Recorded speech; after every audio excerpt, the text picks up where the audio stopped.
Gimana kalau sejak kecil dia ini memang lahir di lingkungan orang-orang ateis atau orang-orang tidak beriman gitu lah. Dan dia sejak kecil didoktrin, dididik orang tuanya untuk menjadi ateis sehingga dia tidak percaya adanya Tuhan gitu. Atau misalkan dididik dalam lingkungan orang-orang inilah orang kafir, majusi dan sebagainya Yahudi ya. Itu kan mereka pasti sejak kecil pasti istilahnya agama keturunan gitu. Jadi kalau orang tuanya ateis ya otomatis anaknya ateis, orang tuanya muslim, anaknya muslim, orang tuanya Kristen, anaknya Kristen, orang tuanya Yahudi, anaknya Yahudi itu otomatis itu. Karena anak tuh pasti ikut orang tuanya gitu. Nah, gimana kalau seperti itu? Jadi kan ini pertanyaan yang sangat tajam gitu kan. Itu seperti apa jawabannya gitu kan.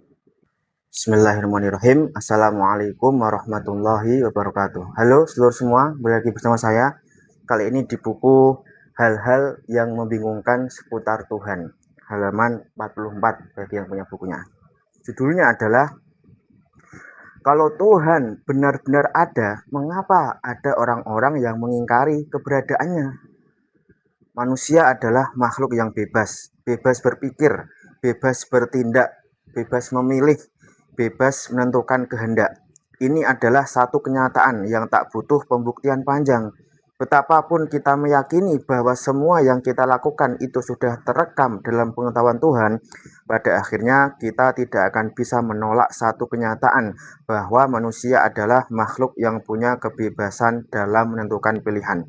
Sekarang saya bisa menulis karena saya menggerakkan kehendak saya untuk menulis. Sekiranya saya ingin berhenti menulis, maka dengan mudah saya bisa menggerakkan kehendak yang saya miliki untuk berhenti dari kegiatan menulis. Kenapa saya bisa memilih dua kemungkinan itu? Karena saya sebagai manusia adalah makhluk yang bebas. Tuhan menciptakan saya sebagai makhluk yang punya kehendak dan kebebasan dalam menentukan pilihan. Persoalan iman dan kufur punya kaitan yang erat dengan adanya kebebasan itu.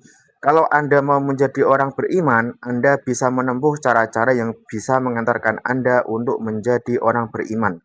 Tapi kalau Anda mau mengingkari keberadaan Tuhan, Anda juga bisa menempuh jalan-jalan yang dapat mengantarkan Anda menuju pengingkaran itu. Dan itu semua bisa Anda lakukan dengan bebas. Selama kebebasan itu ada, maka Anda akan dimintai pertanggungjawaban atas pilihan Anda sendiri. Ada kebebasan, ada pertanggungjawaban. Tidak ada kebebasan, tidak ada siksaan. Karena itu orang yang berada dalam keadaan terpaksa dan dia mengingkari Tuhan dengan lisannya tidak akan dikenakan sanksi di akhirat kelak. Allah berfirman yang artinya barang siapa kafir kepada Allah setelah dia beriman, dia mendapat kemurkaan Allah, kecuali orang yang dipaksa kafir, padahal hatinya tetap tenang dalam beriman, dia tidak berdosa. Tetapi orang yang melapangkan dadanya untuk kekafiran, maka kemurkaan Allah menimpanya dan mereka akan mendapat azab yang besar. An-Nahl ayat 106.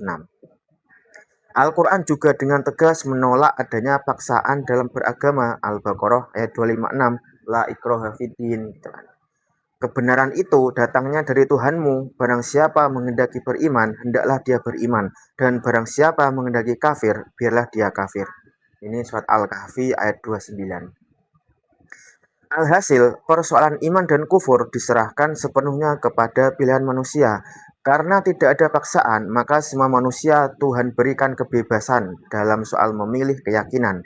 Dan karena adanya kebebasan itulah, mereka akan dimintai pertanggungjawaban atas pilihan mereka masing-masing. Sampai di sini boleh jadi ada yang berkilah. Tapi bagaimana kalau sejak kecil saya ditakdirkan hidup di lingkungan orang-orang ateis? Bagaimana kalau sejak kecil ibu dan ayah saya orang ateis dan mereka mendidik saya untuk menjadi seorang ateis? Bukankah ketika itu saya punya alasan untuk tidak percaya dengan keberadaan Tuhan seperti halnya yang diajarkan oleh kedua orang tua saya? Memang kita akui bahwa sedikit banyak lingkungan dapat mempengaruhi keyakinan dan cara pandang seseorang. Karena itu, jika Anda belum dewasa, akil balik, dan Anda terpaksa harus hidup di lingkungan seperti itu, Anda tidak akan dimintai pertanggungjawaban atas pengingkaran Anda itu. Tapi ketika Anda sudah dewasa, pada akhirnya dimanapun Anda hidup dan dalam lingkungan seperti apapun Anda bertahan, Anda adalah manusia yang dikaruniai akal, hati, dan panca indera. Dan Anda punya tanggung jawab untuk menggunakan itu semua dalam upaya mencari jalan kebenaran. Anda bisa melakukan itu semua dengan bebas.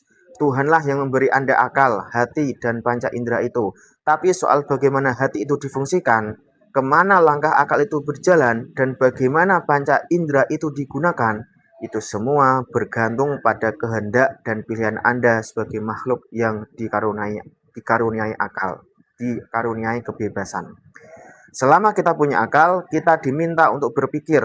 Orang yang sedikit berpikir akan sedikit mendapatkan pelajaran. Orang yang sedikit mendapatkan pelajaran akan sedikit mendapatkan pengetahuan.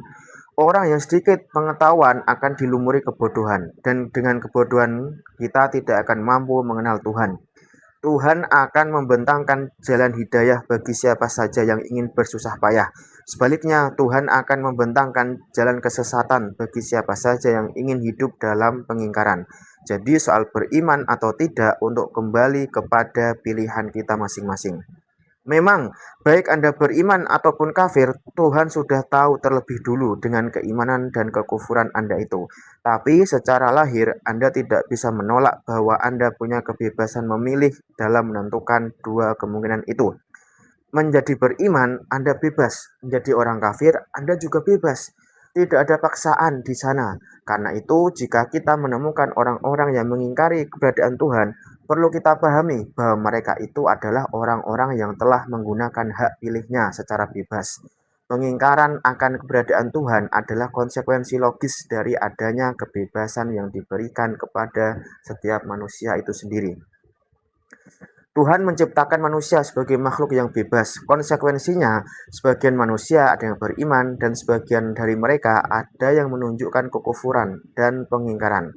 Pengingkaran manusia terhadap sesuatu tentu tidak serta-merta meniadakan sesuatu yang diingkari oleh manusia itu. Pengingkaran itu satu hal dan ada tidaknya sesuatu yang diingkari itu hal yang lain lagi. Keimanan manusia kepada Tuhan tidak serta-merta menjadikannya ada. Sebagaimana pengingkaran mereka akan Tuhan juga tidak serta-merta menjadikan dia tiada. Ada atau tidaknya Tuhan tidak bergantung pada keimanan dan kekufuran manusia. Untuk menjawab pertanyaan apakah Tuhan benar-benar ada atau tidak, seperti kata William Lane Craig, kita perlu mengajukan dua pertanyaan. Satu, apakah ada argumen-argumen yang bisa dipertanggungjawabkan untuk membuktikan keberadaannya? Dua, apakah ada argumen-argumen yang bisa dikemukakan untuk membuktikan ketiadaannya? Melalui sejumlah argumen yang kita paparkan dalam tulisan-tulisan sebelumnya, terbukti bahwa keyakinan akan keberadaan Tuhan jauh lebih masuk akal ketimbang pandangan yang menafikan keberadaannya. Setelah mengemukakan argumen-argumen tersebut, kita berhak meminta orang-orang yang mengingkari keberadaan Tuhan untuk menyuguhkan dalil-dalil tandingan yang bisa membuktikan ketiadaannya. Yang jelas, pengingkaran seseorang terhadap sesuatu jelas tidak serta-merta menafikan keberadaan sesuatu yang dia ingkari itu. Kalau saya tidak percaya dengan keberadaan planet Mars, misalnya, apakah pengingkaran saya akan keberadaan planet itu dengan sendirinya menghilangkan keberadaan planet Mars itu sendiri? Tentu saja tidak. Pengingkaran manusia terhadap Tuhan juga begitu. Baik manusia beriman atau tidak, Tuhan tetaplah ada sebagaimana adanya, berdasarkan argumen-argumen yang sudah kita paparkan dalam tulisan-tulisan sebelumnya. Kalau yang bersangkutan menolak, kita berhak untuk bertanya tentang bukti-bukti yang dia miliki untuk membuktikan ketiadaan Tuhan itu. Apa bukti kalau Tuhan itu tidak ada?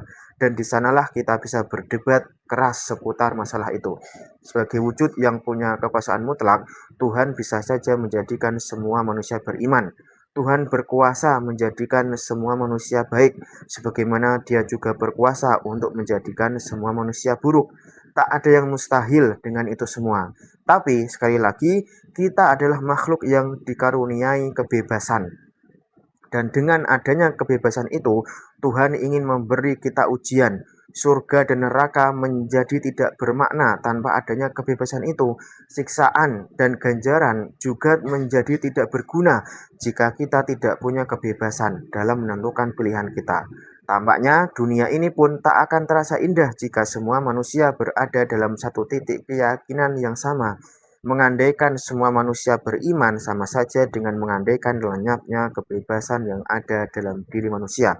Keindahan dunia ini justru hanya bisa terwujud dengan adanya perbedaan dan keragaman, dan perbedaan itu tak akan muncul tanpa adanya kebebasan. Keragaman dan perbedaan itu harus ada, dan karena itulah Tuhan menciptakan kebebasan di dalam diri manusia. Dengan kebebasan itu, manusia bisa beriman, dan dengan kebebasan itu pula manusia bisa mengingkari keberadaan Tuhan.